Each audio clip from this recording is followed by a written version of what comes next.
Hey, I know you're a very patriotic American citizen, so I got a really good question for you. Who freed the slaves? I know you're thinking Abraham Lincoln, because obviously he wrote the Emancipation Proclamation that freed all the slaves in America, right? Well, what if I tell you it didn't? And also, what if I said that maybe Lincoln had other motivations for the Emancipation Proclamation? Maybe he wasn't this big, great anti-slavery crusader, or maybe he was.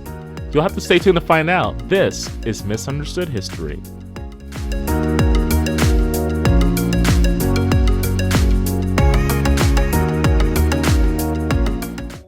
Now, it's a well-known truth that while America was founded on freedom, liberty, and justice for all, that promise was not true for many millions of people, namely the Native American population, and more importantly for this conversation, the enslaved African American population.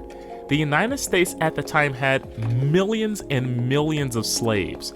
And back in this time, it was ruled under various systems whereby certain states did not allow slavery, and those were mostly in the northern part of the country, and certain states did, and those were mainly in the southern part of the country. This obviously caused a great rift between the North and the South, and it obviously led to something most historians like to call the Civil War. Now, Lincoln acknowledged the reality that this country would never be able to come back together if the country did not put the slavery portion of its history behind them. So, once the North won the war decisively, it became time for the president to put his foot down. And then he introduced something called the Emancipation Proclamation, which according to popular lore, freed all the slaves in America. Now, in case you haven't read the full document, let's go ahead and give the Emancipation Proclamation a quick read, because it is pretty short.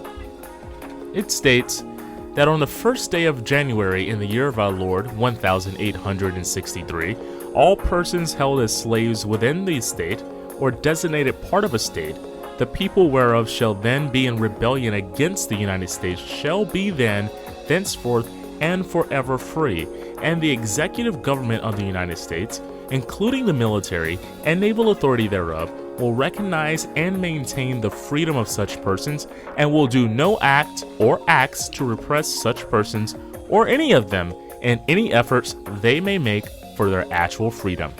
And boom!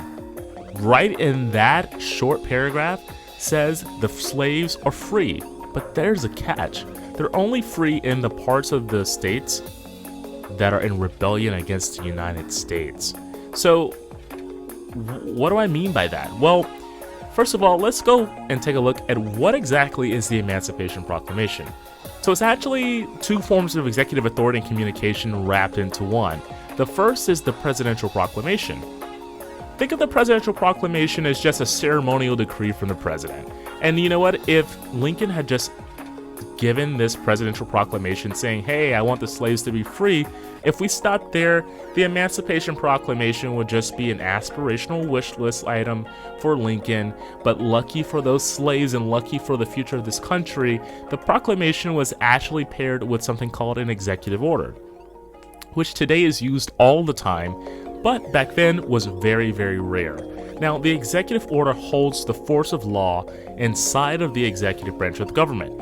But Lincoln had war powers during the Civil War, and he was able to make the Emancipation Proclamation executive order binding law throughout the country using his war powers, and he said he would have used the military might of the government to secure the freedom of those slaves should the southern states not even follow his order.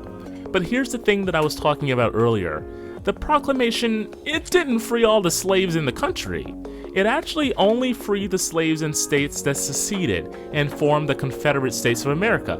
And that means that there were still several states in the Union that were existing slave states that did not secede and could still legally hold slaves in captivity and force their labor even after the Emancipation Proclamation was written and released and put into force of law.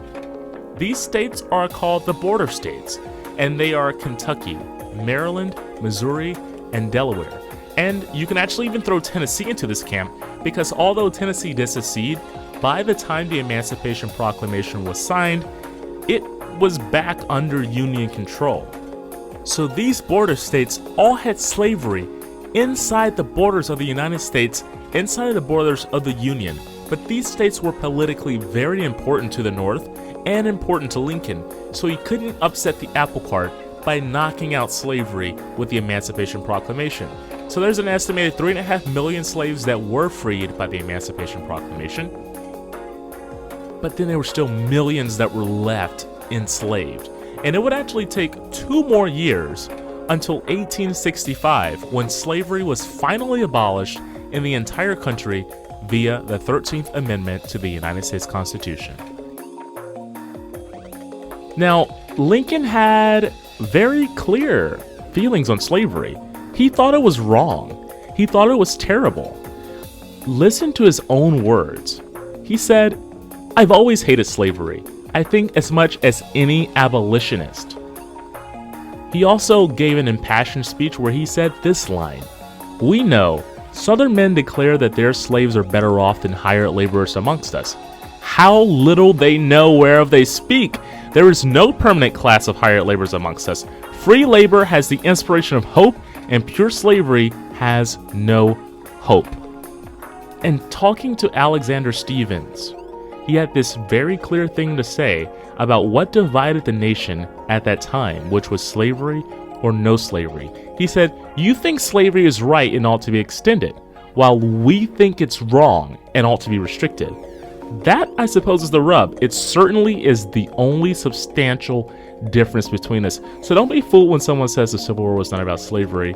It actually was. So, now that we've seen that not everything is exactly what we thought. Now, the Emancipation Proclamation, it didn't free every slave in the country, but it actually did kickstart the effort in this country to permanently abolish slavery and directly led to the 13th Amendment.